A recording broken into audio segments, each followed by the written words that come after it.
vivimos hoy.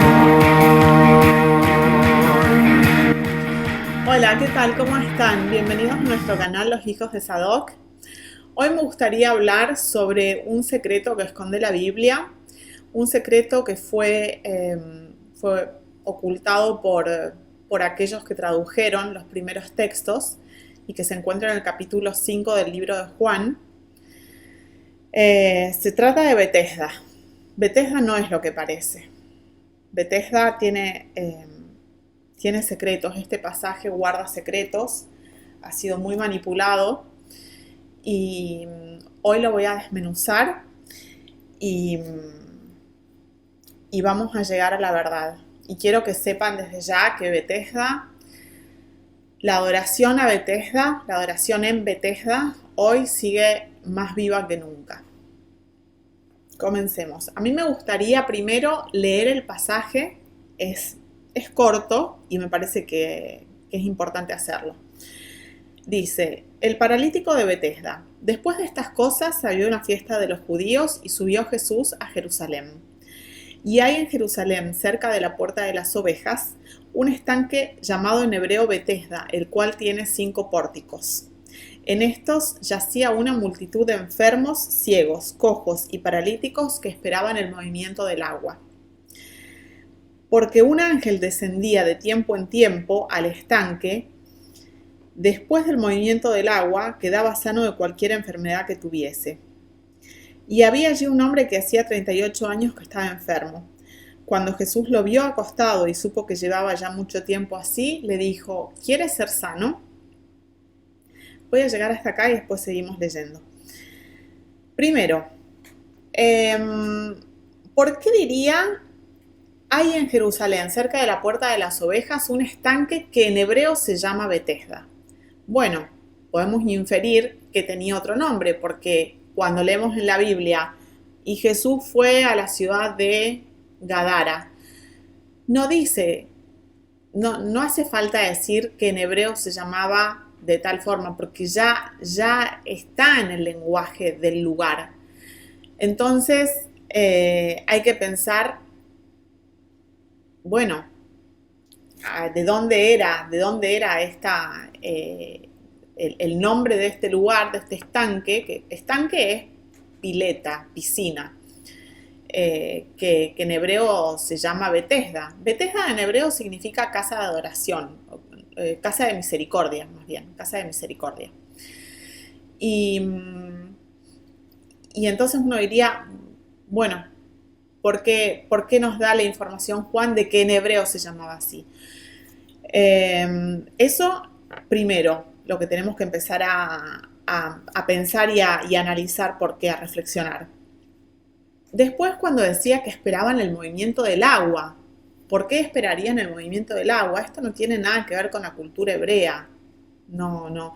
Cuando buscamos la cultura hebrea algún tipo de rasgo que nos remita a esto, que está contando que pasaba en Betesda, no lo encontramos. Tercer punto, cuando empezamos a investigar y hacer un poco de lectura contrastiva de la Biblia, encontramos sorprendentemente que el versículo 4 en muchas Biblias no está. Por ejemplo, si vamos a la versión de la Nueva Versión Internacional de la Biblia, no está. En la versión que se llama la versión hispana de la Biblia tampoco. Hay otros, cuando ustedes entran hay aplicaciones en las que uno puede contrastar diferentes versiones de Biblia. Por ejemplo, está eSword, está Biblia Todo, la Biblia Paralela, y entren ustedes mismos y van a comprobar que en muchas no está este versículo, fue añadido tiempo después, bastante tiempo después de que se traduzca, ¿no?, la versión original del texto original en griego, y después lo fueron añadiendo. Entonces uno tendría que preguntarse ¿por qué? ¿Por qué? ¿Quién quiere manipular de esa manera tan satánica y tan oscura la Biblia, de querer agregarle un versículo en el cual se habla de un ángel que agite el agua, eh, que no tiene nada que ver, no, cuando uno empieza a leer la Biblia y a conocer la mente de Dios y, y cómo Él actúa, realmente hablar de un ángel que agita las aguas y que en forma así un poco de ruleta rusa y de azar dice, bueno, a este hoy le va a tocar ser sanado y a este no, uno dice, no, pero esto no es, no concuerda con la forma de pensar que podemos leer en las escrituras. Es exactamente lo contrario. No tiene, no tiene sentido. Y no solo no tiene sentido, sino que es perverso, porque te está hablando de un Dios que juega un poco al azar con la vida de las personas, porque uno sí y uno no tiene nada que ver, porque cuando uno habla de la predestinación, no está diciendo que él está jugando a decir este sí, este no, este sí, este no. No, él está diciendo que ya nos conocía y que por amor él va a venir a salvar a sus ovejas. Es completamente distinto. No, no se puede comparar una cosa con otra. Uno es amor, lo otro es perversidad. Entonces, ¿quién puede tener interés de, de querer describir a un Dios así? Otra cosa que tenemos que tener en cuenta es cuando le pregunta, ¿quieres ser sano? Que uno diría, sí, o sea, es lógico, es obvio. Lo que pasa es que tenemos que ver qué era Betesda. Entonces, por eso ahí podemos entender por qué la pregunta de Jesús. Porque obviamente que el hombre estaba ahí para querer ser sano, pero Jesús lo que quiere es, él ya sabe lo que pasa en el corazón del hombre, pero lo que quiere es ver si en la conciencia, en el corazón de ese hombre, que es la mente, en hebreo, corazón y mente son lo mismo, está el darse cuenta de que en ese lugar nunca iba a poder ser sano. En la época de Jesús, Judea era una provincia romana. Estaba totalmente dominada por el Imperio Romano. Tenía un prefecto romano, tenía un rey totalmente romanizado, Herodes, eh, tenía ciudadanos herodianos que tenían una mentalidad, a pesar de ser judíos, totalmente greco-romanizada. Entonces, tenemos que entender que era un lugar heterogéneo en forma de pensar y había muchos lugares físicos también que nos daban prueba de ello. Por ejemplo, la Fortaleza Antonia, que si vemos en un mapa estaba muy cerca del estanque de Betesda. Bueno, la Puerta de las Ovejas había sido construida por Nehemías, ¿no? Eso forma parte del Jerusalén original. Pero estaba, lo que quiero decir es que estaba entrelazado, o sea, había mucha cultura greco-romana como asentada y formaba parte de la sociedad. En esa época existían lugares que eran como lo que hoy llamaríamos spas, donde uno va, se mete a una piscina, hay, bueno, jacuzzi, hay sauna, hay masajes. Hoy lo vemos de una forma secular, no tiene nada que ver con la religión. Bueno, aunque hay como lugares marianos, ¿no? Por ejemplo, en Lourdes, para la Virgen de Lourdes, me acuerdo en este momento, hay como piletas en las que se meten y dicen que, bueno, las personas que se meten ahí pueden ser sanas. Entonces, esto sería algo un poco así, como la cuestión de la piscina, del estanque, unido a la curación y con un componente religioso muy alto. Esto que ocurre hoy, por ejemplo, en este centro de visita mariano, católico, Lourdes, bueno, se puede traspolar perfectamente a Betesda. Betesda era un lugar donde se adoraba al dios Asclepio, el dios greco-romano. Bueno, en Roma se lo llamó Esculapio, Asclepio en griego, Esculapio en latín. Entonces aquí se adoraba a este dios Esculapio. Los templos se llamaban Asclepions. Había grandes templos, por ejemplo, en Epidauro, en Grecia, estaba el mayor, después en Pérgamo también había uno muy grande, y eran lugares donde iban los enfermos. Algo muy importante era que no podían ir enfermos terminales, ni mujeres embarazadas, porque decían que en los centros de adoración al gran dios Asclepio no podía entrar la muerte. Así de incongruente y de absurdo, porque y de totalmente contrario a la visión que tiene nuestro Dios, el Dios eterno.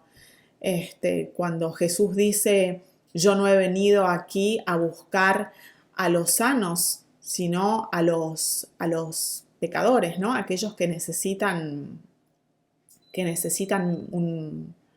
un salvador. Esta visión es completamente distinta.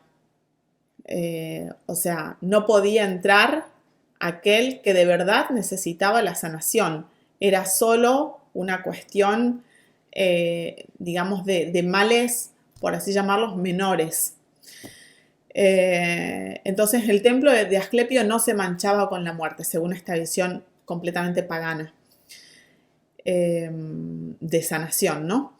Y eran lugares donde había piscinas, donde había teatro, donde había bibliotecas, música, porque para los griegos, en este caso ya romanizados, el arte era una forma de sanar también el cuerpo.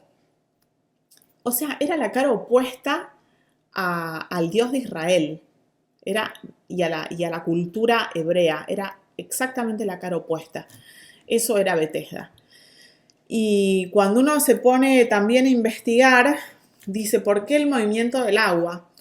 Bueno, en estos lugares se adoraba a la serpiente. De hecho, el símbolo de Asclepio es una serpiente enroscada en una vara. Entonces, uno de los tratamientos que había en los asclepiones era largar culebras no venenosas, bueno, el colmo sería que lo fueran, no venenosas en el agua, y ellos pensaban que tenían poder de sanación. Es más, había, por ejemplo, prácticas de curación de ciegos donde hacían lamer los ojos de los ciegos con las lenguas bífidas de las culebras. En la cultura greco-romana esto era bien visto. Y de hecho la historia de Asclepio dice que, bueno, él nació de un dios que se llamaba Apolo, de una diosa que se llamaba Coronis, y que tenía el gran poder de resucitar a los muertos.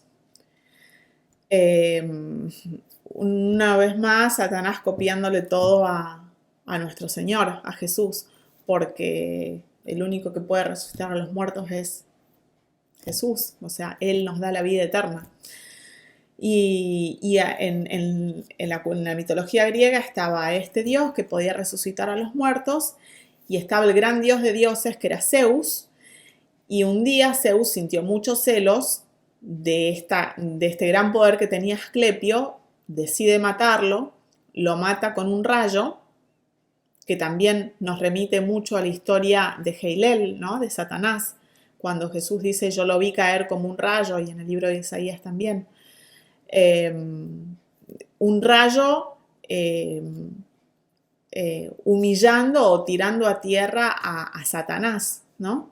Y aquí es un rayo enviado por Zeus matando a Asclepio, enviándolo al cielo, y allí la mitología dice que se convierte en una constelación, que la vemos hasta el día de hoy, y que se llama el Serpentario, u Ofiuco.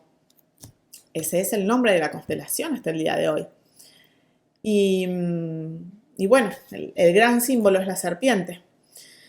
De hecho, este hábito, esta costumbre pagana, la vemos hasta el día de hoy en la Iglesia romana católica. Hay, por ejemplo, en Italia, un pueblo donde se adora al santo del pueblo, Santo Domingo, con una procesión con culebras. Por ejemplo, también lo vemos en estos templos paganos, como Bethesda, había ofrendas votivas. Cuando, por ejemplo, una persona se sanaba, que esto lo vemos hasta el día de hoy también en estos centros marianos, ¿no? De adoración de vírgenes. Entonces, eso que ocurría en Bethesda ocurre hoy en los centros de adoración marianos.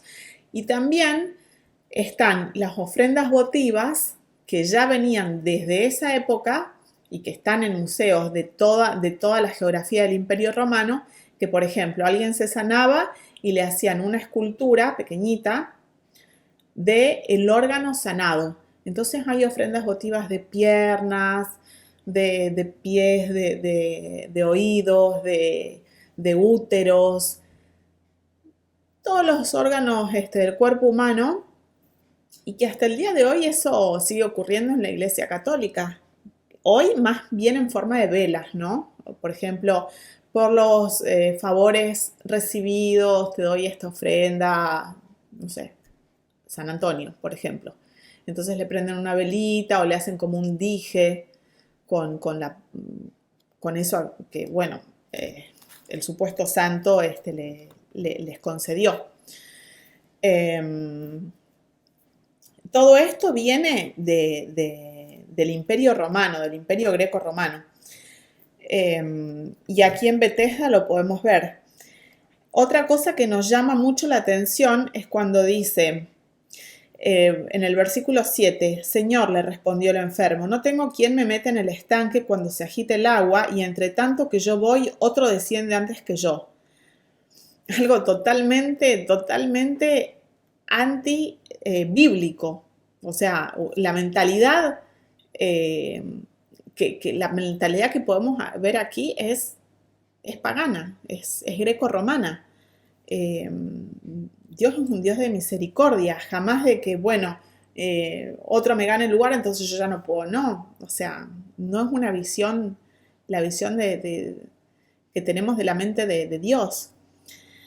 Entonces, Jesús le dijo, levántate, toma tu lecho y anda. Y al instante aquel hombre fue sanado y tomó su lecho y anduvo, y era día de reposo aquel día. Contrastemos, por ejemplo, con Juan 9, donde Jesús lo que hace, allí se sana un ciego. Jesús sana un ciego. Cuando Jesús lo que hace es, bueno, le hace como una mezcla, ¿no?, de barro y saliva, y después le dice, vete a lavar el estanque de Siloé. Es exactamente lo contrario. Jesús lo manda al estanque de Siloé. Aquí, al ciego lo manda al estanque de Siloé. Aquí, al paralítico lo saca del estanque de Bethesda. No quiere que tenga nada que ver con ese lugar. Quiere que salga rápido de allí. ¿Por qué? Porque no era un lugar de adoración al verdadero Dios. Estaba metido en un lugar idolátrico.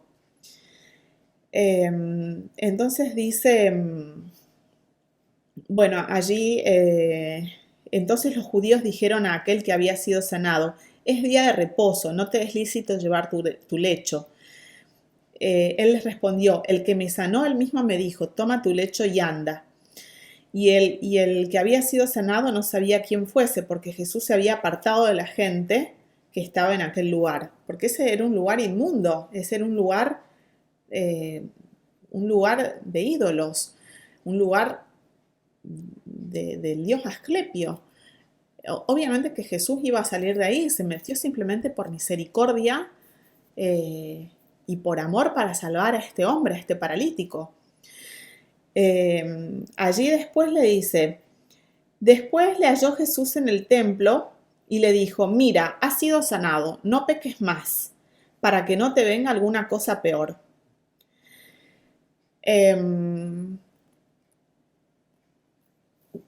Cambiemos estas palabras por ejemplo, cuando Dios le dice a los hebreos: salgan de Egipto y no vuelvan atrás, no vuelvan, porque les va a venir alguna cosa peor, porque yo los saqué de tierra de servidumbre, tienen que dejar de ser siervos, ahora tienen libertad. Entonces, ¿qué es lo que quiere Jesús aquí? Quiere cambiarle el corazón, no quiere cambiarlo por la ley, no, porque hay algunos que interpretan esto como diciendo: bueno, ¿ves? Es el cumplimiento, ¿no?, de los mandamientos lo que lo va a salvar a este hombre, el no pecar más. No, justamente Jesús es la gracia. Entonces Él lo liberta, Él lo sana y lo salva a este paralítico que estaba en Betesda, que es lo mismo que Egipto, que es lo mismo que el basural. Podríamos poner, todos esos son sinónimos. Entonces lo saca de ahí y por supuesto que ese paralítico ya recibe un corazón nuevo, entonces no va a volver a ir allí. Es como cuando uno recibe el nuevo nacimiento y sabe cuál fue el gran pecado de este paralítico, era que era un idólatra. Por ejemplo, si a uno lo sacan del alcoholismo, hay hermanos que han renacido y que su gran pecado era el alcohol. Por supuesto que nunca más se van a volver a emborrachar, pero eso no significa que cuando le dice no peques más, no significa que va a ser, bueno, por las obras de este paralítico, porque la gracia justamente está dada por Jesús. Él ya hizo la obra, Él ya pagó. No es más por tus obras, es por tu obediencia, sí. Por supuesto, uno quiere intentar cumplir los mandamientos, pero es por amor.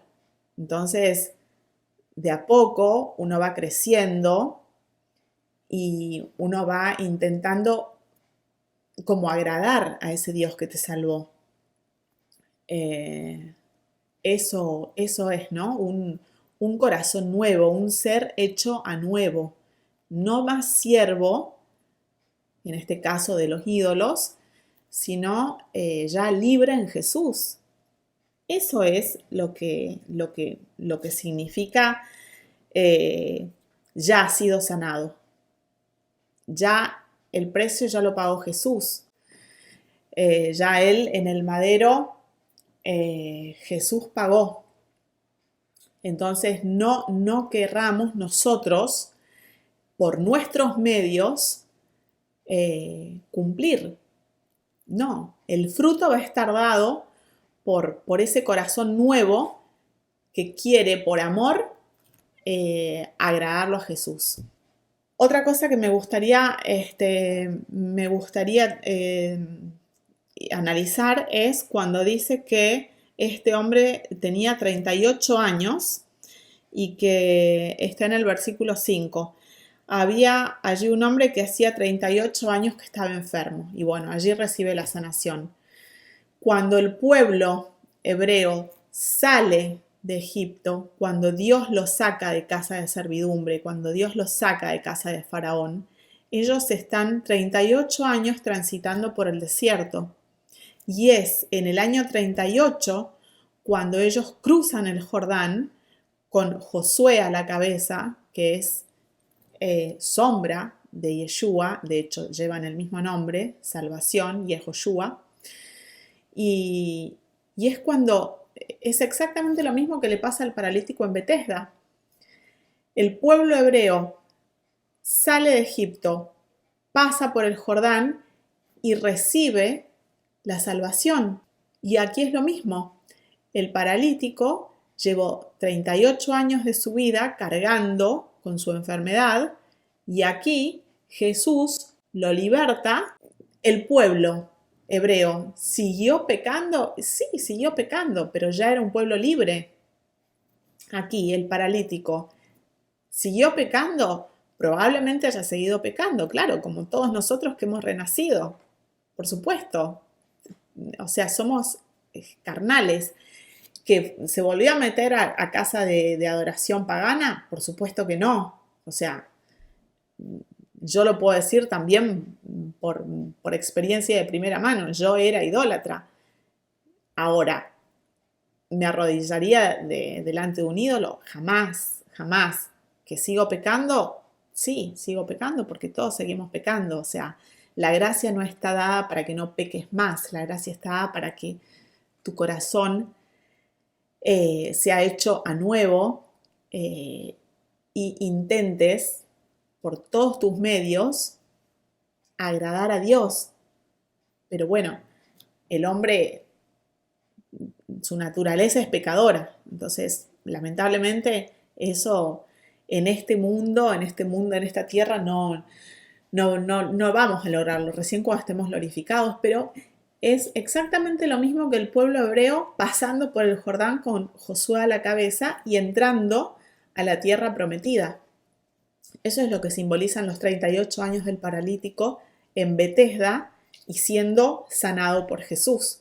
Y cuando les decía que Betesda hoy sigue más vigente que nunca, es no solo por la iglesia romana, que adora a Esculapio, adora al dios griego, a ese dios totalmente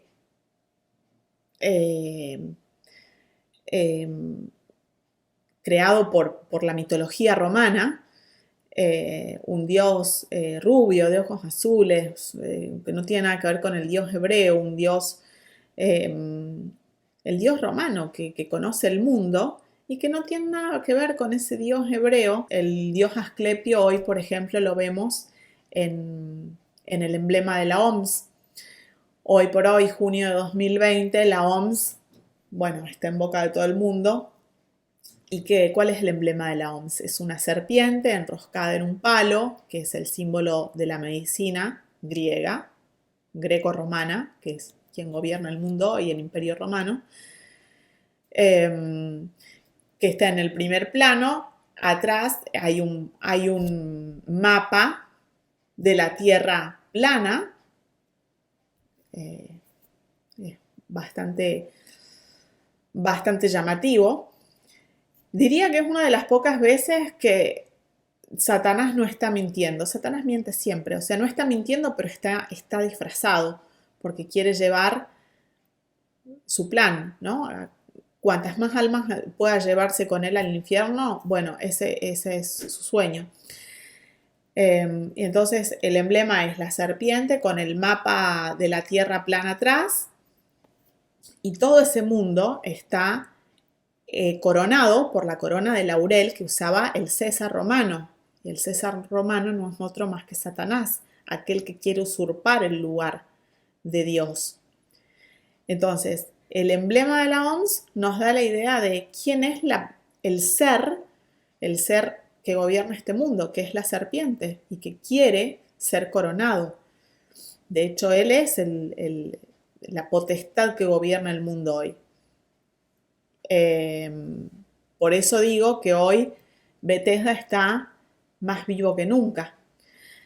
Y es toda una historia como que vuelve, porque en el principio, ¿quién fue la que engañó a Adán y Eva, la serpiente. Y hoy, en el final de los tiempos, la serpiente sigue queriendo engañar al mundo, al hombre. Así que me pareció una historia, la historia esta del paralítico de Bethesda, bueno, una historia importante de entender y, y llevarla al plano espiritual, ¿no? También y al plano actual. Así que espero que les haya gustado, espero que les haya servido y me despido hasta una próxima oportunidad. Les mando un saludo en Cristo. Chao. Espero poder repetir eso. Bueno, a ver, dale.